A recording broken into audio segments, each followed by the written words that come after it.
జై శ్రీరామ్. రాముల వారి కళ్యాణానికి ఇంకా 5 రోజులు టైం ఉందండి. ఈలోగా మన కోనాయపాలెంలో ఈ 5 రోజులు కూడా అంగరంగ వైభవంగా కార్యక్రమాలు అయితే జరగబోతున్నాయి. ఈ రోజు వీడియోలో మొదటి రోజు వీడియో చూద్దామండి. ముందుగా welcome back to our channel, it's me Naga. మరి ముందుగా ఈ పవిత్రమైనటువంటి రాముల వారి గుళ్ళోకి అడుగు పెట్టేద్దామా? జై శ్రీరామ్. ఇక్కడ వీళ్ళందరూ కూడా ఇలా సరదాగా ఎందుకు రెడీ అయ్యారో తెలుసా? ఒక్కసారి వీళ్ళు ఇలా రెడీ అయ్యి ఏం చేస్తున్నారో చూద్దాం. వీళ్ళు ఇక్కడ తోరణపాకు కట్టడానికి రెడీ అయ్యారండి. చూడండి, వయసుతో సంబంధం లేదు, పెద్ద చిన్న యూత్ అందరూ సరదాగా క్యాపులు పెట్టుకొని జై శ్రీరామ్ అనే నినాదంతో చక్కగా తోరణపాకు అయితే కడుతున్నారు. ఆ కార్యక్రమాలన్నీ కూడా ఇప్పుడు చూద్దాం.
అలాగే ఒక పక్క అంకురార్పణ కార్యక్రమం అయితే స్టార్ట్ అయిందండి. ఇక్కడ సురేష్ గారు సుజాత గారు దంపతులు ఈ పీటల మీద కూర్చున్నారు.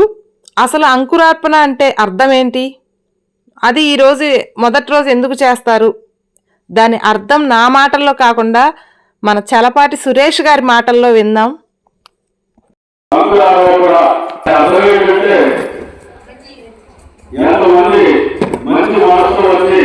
ఈ కార్యక్రమంలో పాల్గొని ఎవరైతే ఆ అంకురారోపణ అంటే మనం ఏం చేయదలుచుకున్నాం, ఎలా చేయదలుచుకున్నాం, ఈ కార్యక్రమాలన్నీ భగవంతుడికి మంత్ర రూపంలో వినియోగించుకుంటాం. అలా వినియోగించుకునేటప్పుడు నాది నేనే చేస్తున్నాను అనే అహంకారం లేకుండా, అయ్యా పరమాత్మ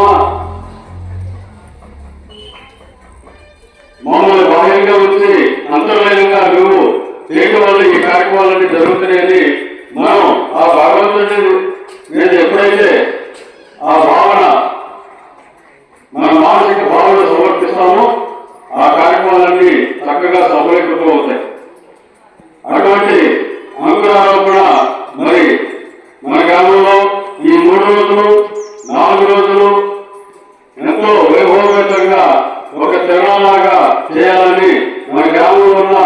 ప్రతి ఒక్క తల్లి, ప్రతి ఒక్క తండ్రి అందరూ మనసారా కోరుకుంటున్నారు. కావున మీ మనసుకి మన దేవాలయంలో మన దేవాలయ కమిటీ వారు గ్రామ పెద్దలు కలిసి ఈ కార్యక్రమాలు ఏర్పాటు చేయడం జరిగింది.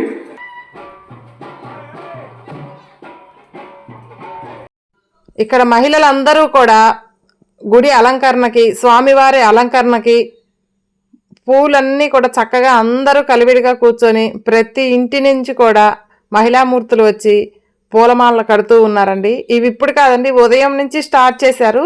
చాలా దండలు అయితే కట్టారండి.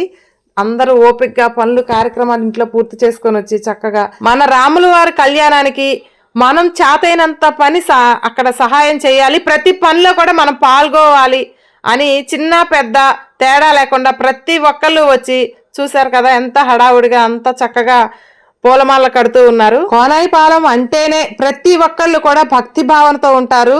నైట్ అందరూ కూడా ఐకమత్యంగా కూర్చొని భజన కార్యక్రమాలు జరుపుకుంటూ ఉంటారు.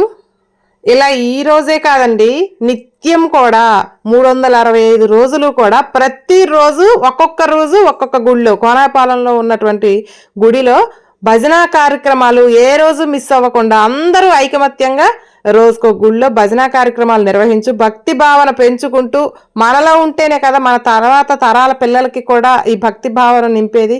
సో మనం భక్తిగా ఉండటం కాదండి, మన భక్తిని మన నెక్స్ట్ జనరేషన్ కూడా అర్థమయ్యేలాగా వాళ్ళ భక్తిని ఎప్పుడు కూడా పంచుతూ ఉండాలి. ఇదే వీళ్ళు నమ్మారు కోనాపాలెం వాళ్ళు. అందుకేనండి ఏ కార్యక్రమం చేసినా కానీ సక్సెస్ఫుల్గా రన్ అవుతుంది. ఇక్కడ ఆ భావంతోనే 5 రోజుల కార్యక్రమం కూడా మొదలు పెట్టారండి. ఏటా ఇంకా ఇంకా సక్సెస్ అవుతుంది. కార్యక్రమం పెంచుకుంటూ అభివృద్ధి చేసుకుంటూ వెళ్తున్నారంటే ఇది గ్రామ ప్రజలకే సాధ్యం అండి. వీళ్ళు ఇంత భక్తి భావనతో ఉండబట్టే ఈ చలపాటి సురేష్ గారు ఈ కార్యక్రమాలకి పూనుకొని ధైర్యంగా అడుగు ముందుకు వేశారంటే ఈ గ్రామ ప్రజలేనంటే కారణం. వీళ్ళ మీద నమ్మకం, ఆ స్వామి వారు ముందుకు నడిపిస్తారు అనే భావనతోటి ఈ కార్యక్రమానికి పూనుకున్నారు. ప్రతి ఒక్కళ్ళు కూడా గ్రామ ప్రజలు భక్తి భావనతోటి, ప్రేమతోటి, కుల మత పెద్ద చిన్న భేదం లేకుండా అందరూ పార్టిసిపేట్ చేస్తారు. అందరూ కూడా సహాయం చేస్తూ ఉంటారు. కాబట్టి ఈ కార్యక్రమాలు ఎంత సక్సెస్ అవుతున్నాయి. ఈ ఏడు కూడా కార్యక్రమాలు చాలా అంగరంగ వైభవంగా జరగబోతున్నాయి. మీరు అస్సలు మిస్ అవ్వకుండా వీడియో ఎండింగ్ వరకు చూడండి. ఈ 5 రోజుల కార్యక్రమాలు కూడా అస్సలు మిస్ అవ్వకండి. ఈ గ్రామంలో ఉండి ఉద్యోగ వ్యాపార రీత్యా వేరే ఊరు వెళ్ళి స్థిరపడిన వాళ్ళు కూడా మన ఊర్లో జరుగుతున్నటువంటి కార్యక్రమాల్లో నా వంతు సాయం నేను చేయాలి, పార్టిసిపేట్ చేయలేకపోయినా అని చెప్పేసి ఈ గ్రామంలో ఉండి వెళ్ళిపోయిన వాళ్ళందరూ కూడా తలా ఒక సహాయం, వాళ్ళకు తోచినటువంటి వాళ్ళ స్థాయికి మించి కూడా సహాయం చేస్తూ ఉన్నారు. స్వామివారికి 1 రూపాయి ఇస్తే మనకు 10 రూపాయలు కలగజేస్తాడండి. అంతా ఆయన ఇచ్చిందే కదా. సో ప్రతి ఒక్కళ్ళు కూడా విరాళాలు కూడా దూరం ఉన్నా కానీ స్వామివారికి మనసు ద్వారా దగ్గర అయ్యి స్వామివారికి విరాళాలు అందించారు. గ్రామ ప్రజలందరూ కూడా ఇలానే ఉంటారండి.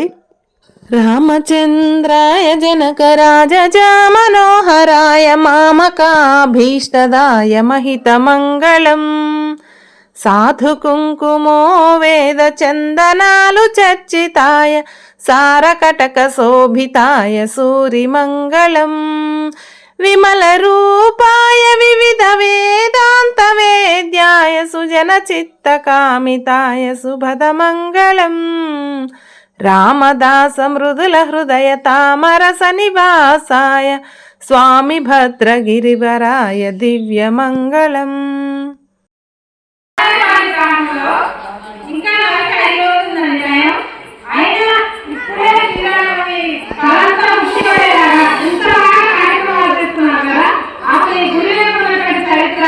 ఈ కార్యక్రమాల గురించి అన్ని ఒకసారి పెద్దమంది చేస్తున్నామని పెద్దలందరూ కూడా ఇక్కడ ఉన్నారు. ప్రతి ఒక్కరు కూడా వాళ్ళ ఇంట్లో కార్యక్రమం ప్రతి ఒక్కరు చేయలేదు. అందరూ కూడా ఐక్యమత్యంగా ఈ కార్యక్రమాలు చేస్తున్నారు. చిన్న గ్రామమైనా కానీ మంచి ఉద్దేశంతో ప్రతి ఒక్కరు రావడం చాలా హ్యాపీగా ఉందండి.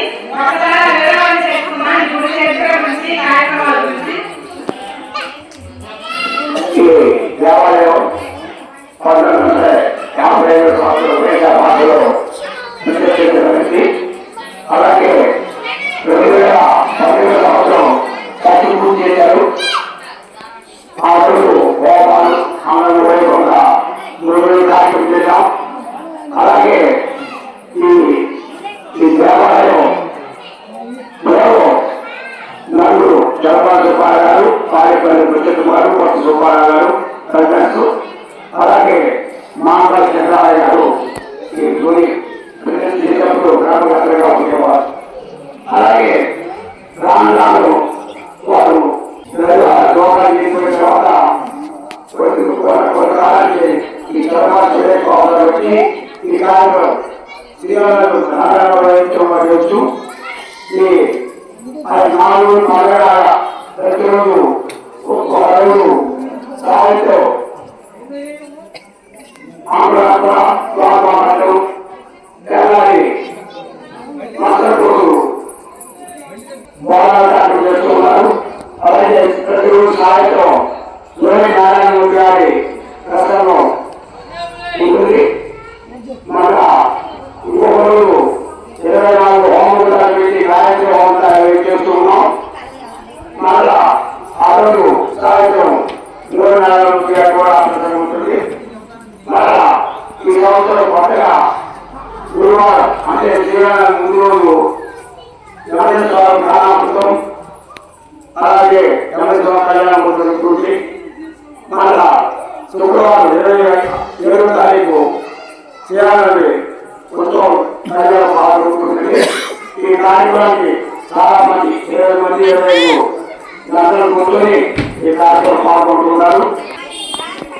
ఈ గ్రామం విడిచి వెళ్ళినా కానీ ఈ గ్రామం వృద్ధి చెందాలి, అలాగే రాముడి కళ్యాణం అందరిలో వైభవంగా జరగాలి అని చెప్పేసి గ్రామంలో ప్రతి ఒక్కరిని కలుపుకుంటూ అందరూ సహాయ సహకారాలను తీసుకుంటూ ఈ కార్యక్రమాన్ని నడిపిస్తూ వెళ్ళడం చంద్రబాబు సురేష్ గారిని మాట్లాడుతున్నాం. ఈ గ్రామంలో 100-120 కుటుంబాలు వహించినట్టు ఉండేవాడు వహిష్ఠుడు. అప్పుడు పోటీలు పడి చిన్న పటం పెట్టుకొని రామ మందిరంగా భజన చేస్తూ అలా ఆలయంగా తయారై నిరాభివృద్ధి చెంది పోటీలు పడి మేము తప్ప అందరూ వ్యవసాయదారులు. పూర్వం వయసులు మొత్తం వ్యవసాయదారులు. వాళ్ళందరూ పోటీ పడి ఈ దేవాలయం నిర్మాణం జరిగింది. దాని తర్వాత వ్యాపారాల నిమిత్తం వయసులందరూ అన్ని రకాల గ్రామాలకు వెళ్ళటం, ఎక్కడికి వెళ్ళినా అక్కడ వ్యాపారాలు స్థిరపడటం, వాళ్ళ ఆర్థికంగా గొప్ప స్థితికి వెళ్ళటం మరి జరిగింది. దానివల్ల ఈ గ్రామం మీద మమకారం, గ్రామం మీద ఈ గ్రామం నుంచి బయటకు వెళ్ళిన ప్రతి వ్యక్తికి ఈ గ్రామం మీద మమకారం ఉంది. కారణం ఈ గ్రామంలో ఉన్న అందరూ చాలా అభిమన్యం. నేను దగ్గర చాలా గ్రామాలు వ్యాపార నిమిత్తం తిరుగుతూ ఉంటాను. ఇక్కడ వయసులంటే గౌరవించే ఊరి ఈ ఊరిలో గొడవలు, ఈ ఊరిలో చిన్న పెద్ద గొడవలు ఇవన్నీ లేకపోవడం వల్ల మేము ఏ కార్యక్రమం చేసినా స్వార్థం లేకుండా ప్రతి ఇంటి నుంచి ప్రతి కుటుంబం నుంచి అందరూ బాగుందని చక్కగా ఈ కార్యక్రమాలన్నీ వాళ్ళ సహకారంతో జరుగుతుంది. ఈ పదంతో ఈ గ్రామంలో రామ మందిరంగా తయారై ఇవాళ రామాలయంగా రూపుదిద్దుకుంది. గత 30 సంవత్సరాల నుంచి కార్యక్రమాలని విరివిగా చేయడం జరుగుతుంది. ఈ విరివిగా చేసే దానికి మూల కారణం గ్రామంలో ఉన్న ఆదరణ, ప్రేమ, వారు చూపిస్తే మంచి మనసు, వారు నేను ఏ సంకల్పం చేసినా వారి సహాయం, వారి ఆదరణ చెప్పాలంటే వాళ్ళ ఆదరణ. మేము ప్రతి ఇంటికి వెళ్ళినప్పుడు వాళ్ళు మమ్మల్ని సాగించే విధానం, మమ్మల్ని రిసీవ్ చేసుకునే విధానం. నేను ఇప్పటి నుంచి 35 సంవత్సరాల క్రితం బయటకు వెళ్ళాను. ఎవరికి ఈ గ్రామంలో నన్ను అంత ప్రేమగా గౌరవిస్తున్నారు. కారణం ఏదో మా పెద్దలు చేసిన మంచి పనులు, ఆ పెరుగు పోగొట్టుకోకుండా ఆ గౌరవ మర్యాదలు జరుపుకుంటూ వీరందరూ అప్పుడు మా కుటుంబానికి ఎంత విలువించారో ఇప్పుడు అదే విలువిస్తున్నారు. మరి నేను ఏం చేయాలి? ఈ గ్రామానికి ఏం చేయాలి? ఈ గ్రామం బాగుండాలంటే మనం ఏం చేయాలి అనే సంకల్పంతో మొదలైంది. కాబట్టి దానికి గ్రామం మొత్తం సహకరిస్తున్నారు. ఏ ప్రజలకి మేమందరం నీకు తోడుగా ఉన్నాం, నీకు అండగా ఉన్నాం, నీకు నీడగా ఉన్నాం అని అంటూ ఈ కార్యక్రమాలన్నీ ఇప్పుడు జరగబోయే 3 రోజుల కార్యక్రమాలు చాలా అద్భుతంగా ఉంటాయి. ప్రతి కార్యక్రమానికి ఒక పల్లెటూరులో ఏ కార్యక్రమం పెట్టినా 500 మంది విలువ వస్తారు. ఇది గ్రామంలో వస్తారు. ప్రతి చోట మన హిందువులు ధర్మం అంటే భోజనం పెట్టి పట్టణానికి పంపిస్తున్నారు. అది కాదు, మన ధర్మంలో ఈ గ్రామంలో ప్రతి వ్యక్తి చక్కగా వాళ్ళ జ్ఞానాన్ని తెచ్చుకుంటారు, సోదరమాన్ని తెచ్చుకుంటారు, గ్రామం మొత్తం కుటుంబంలాగా ఉంటారు. అలా ఈ గ్రామం ఉండబట్టి మేమందరం అది గ్రహించి ఇక్కడ మనం మంచి పని చేస్తే ఈ చుట్టుపక్కల గ్రామాలు కూడా మా వాడవారి గ్రామం ఆదర్శంగా తీసుకొని ఈ జిల్లా అంతా ఆదర్శమయ్యి తీసుకుంటూ అలానే ఈ దేవాలయం గురించి చెప్పాలంటే ఒక 5 సంవత్సరాల క్రితం 10 సంవత్సరాల క్రితం ఈ గ్రామంలో చిన్న పిల్లలు చదువుకునే పిల్లలు వచ్చారు. ఒకరోజు వినాయకుడు పండుగ అయితే నేను గుట్టి పట్టాలని వచ్చా. నాకు చాలా బాధ అనిపించింది. అలా బిల్లు పెట్టుకొని కూర్చొని నా అప్పులు పెట్టారు. ఇక్కడ స్వామి డబ్బులు తీసుకొచ్చాను, నాకు ఎవరూ లేరు, నేనేంటి బాధపడి బయటకు రాగానే ఒకడు బాబు నాతో పాటు చదువుకున్నాడు అలాగే వాడిని తిట్టాడు. ఒకడు ఉండడు, ఏమి పనికిరాడు, వేస్ట్ అని తిట్టాడు. వాడు ఏం చేశాడు, అబ్బాయి గారు ఇది ఏం కావాలంటే అన్నాడు. నేను గుట్టి పట్టాలా ఎవరు లేడు అన్నా. మీరు ఊరికి చేస్తానంటే అన్నాడు. అబ్బా అన్నా అనగానే కొంచెం పోగానే 10 మంది పిల్లలు తీసుకొచ్చాడు. వాడు ఏం చేశాడు, గుట్టి పట్టాలంటే అన్నాడు. అదే ఎక్కడో మీరు ఏమి చేయలేరు, డబ్బులకే ఇవ్వాలంటే మీరు ఎందుకు కట్టండి ఊరికి తీసుకొచ్చేలోపు గుట్టి పడుతూ కాదు. అబ్బా స్వామి ఎంత దయ, ఎంత కరుణ అని స్వామి ఇచ్చారు. అక్కడి నుంచి మా మీద ప్రేమ, వాళ్ళ మీద ప్రేమ నాకు అలా పెరుగుతుంది. దాని తర్వాత పిల్లలందరూ మనం నడుపుతున్నాం తండ్రి, వాళ్ళందరూ వాళ్ళ జీవితంలో బాగుండాలి, గొప్ప తీసుకెళ్ళాలి, రామాయణకు వస్తే అందరూ అన్ని కుటుంబాలు బాగుండాలని సంకల్పంతో ప్రయాణం మొదలుపెట్టారు. అలానే ఆ రోజు ఎవరైతే వచ్చారో నేను గమనిస్తూ ఉన్నా, ఆ పిల్లలందరూ చక్కగా జాబులు చేసుకుంటారు, ఒకళ్ళిద్దరు తప్ప. ఈ ఊరిలో ఇంకొక నిదర్శనం వెంకటేశ్వర గారి ఇలాంటి మహాన్ని కూడా ధర్మకర్త. ఆయన వాళ్ళ అబ్బాయికి పెళ్లి 16 సంవత్సరాలైంది, పెళ్లి కాలేదు, పెళ్ళైంది, వాళ్ళ అబ్బాయికి పిల్లలు లేరు, స్వామిని నమ్మి తిరుగుతున్నారు. వాళ్ళకి ఒక పిల్లలు కలిగించాయని అడిగారు. ఈ సంవత్సరం మొన్న రీసెంట్ గా పుట్టి 15 రోజులు అవుతుంది, మొన్ననే గురుడు వస్తుంది. అర్థమైనా ఎక్కడ ఆపేందుకు నా జీవితం ఎన్నో మలుపులు తిరిగి నా భార్య ఇవాళ మాట్లాడుతున్నానంటే స్వామిదయ్య, ఇటు పక్క రామయ్య, అటు పక్క శివయ్య, మధ్యలో అక్కమ్మ తల్లి. మీరందరి సహాయంతో నా కుటుంబం చదువు కాకుండా నేను ఇవాళ ఈ ముందు నేను ఈ 2 మాటలు మాట్లాడే అవకాశం ఆ పరమేశ్వరుడు పెట్టుకు మాట ఆ పంచభూతాలు కలిగింది. కాబట్టి వారు నాకు చేసినప్పుడు నేను ఈ గ్రామానికి నా జన్మవంతి ఏం చేయాలి అని నా మనసులో బాగా నా భార్య హాస్పిటల్లో ఉంటే గ్రామం మొత్తం వారు దొరగా ఉండాలని ఎంతమంది చేసి ప్రజలు ఎంతమంది కోరుకున్నారు నాకు తెలుసు. రోజు ఎన్ని ఫోన్లు వచ్చే నాకు తెలుసు. నేను వాళ్ళ దగ్గరికి వెళ్తే ప్రతిరోజు మీ ఆరోగ్యానికి ఎలా ఉందండి, అమ్మాయి గారికి ఎలా ఉందండి, అమ్మగారికి ఎలా ఉందండి అని అడగని ఇల్లు లేదు. నేను బాగుండాలని నన్ను ఆశీర్వదించి నన్ను ఒడ్డున పడేసి గ్రామం. కాబట్టి నా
వల్లే నడుస్తుంది, హనుమంతుడి వల్లే నడుస్తుంది, ఆ తల్లిదండ్రుల వల్లే నడుస్తుంది. ఇది సత్యం.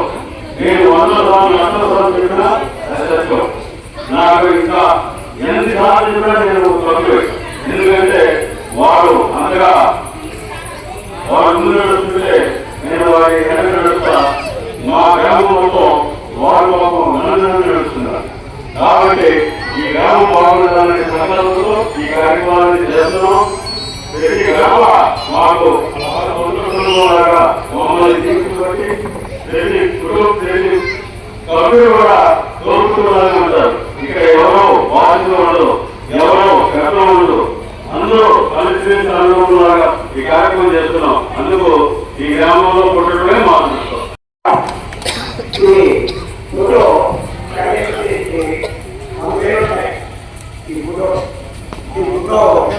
దేవాలయ ఒక మందిలో పెట్టుకుని బదిలీ చేసేవారు.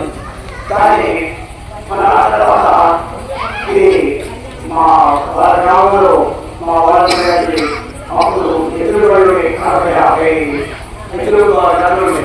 అందువల్ల ఆలోచి కష్టపడి ఈ మండలాన్ని ఎక్కడ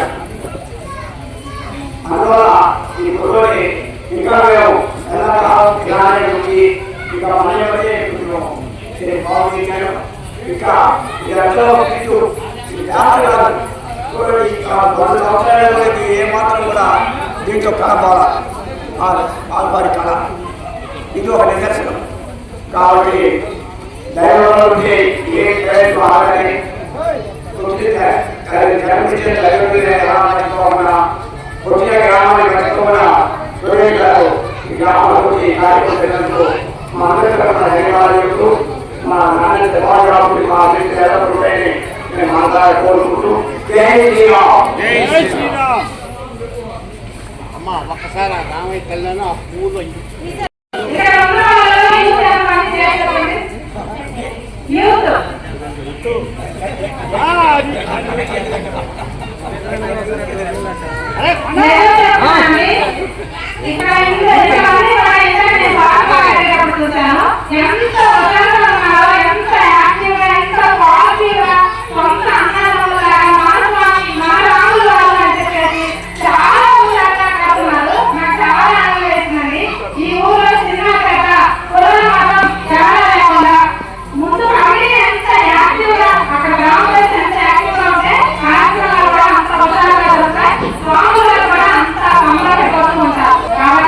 ఇదండి 23వ తారీఖు సోమవారం జరిగినటువంటి కార్యక్రమాలు. అంకురారోపణ, మామిడి తోరణాలు, మంగళవాద్యాలతోటి ముగిశాయి. ఇక రేపటి కార్యక్రమాలు అంటే 24వ తారీఖు మంగళవారం రోజు జరిగే కార్యక్రమాలు ఏంటంటే ఉదయం 5 గంటలకు ఇక్కడ చూశారు కదా నాభిశిల బొడ్రాయికి జలాభిషేకములు ఉదయం 7 గంటల నుంచి కూడా ప్రారంభం అవుతాయండి.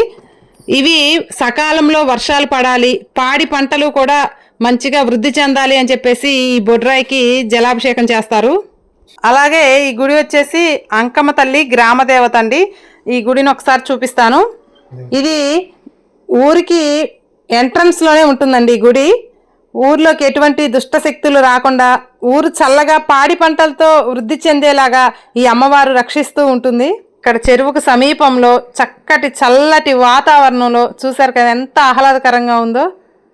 ఇక్కడ కొంచెం చిన్న చిన్న పెయింటింగ్లు మిగిలిపోతే వేస్తున్నారు. మన బొడ్రాయికి జలాభిషేకం అయిపోగానే ఇక్కడికి 9 గంటలకి రామాలయం నుండి గ్రామ దేవతలకు పసుపు, కుంకుమ, చీర, సార, పూల బుట్టలతోటి గ్రామ బోనాలు అయితే జరుగుతాయండి. దానికోసం ఇక్కడ అంతా కూడా ముందుగానే ఏర్పాట్లు చేస్తున్నారు. యాక్చువల్గా తిరునాళ్ళకి మాత్రమే చీర సార సమర్పిస్తూ ఉంటారు. కానీ ఈ శ్రీరామనవమి సందర్భంగా గ్రామ దేవతని కూడా చక్కగా పసుపు, కుంకుమ, చీర, సారలు ఇచ్చి మన గ్రామాన్ని రక్షించమని కోరుకున్నామని చెప్పేసి ఈ కార్యక్రమం కూడా ఏర్పాటు చేశారండి.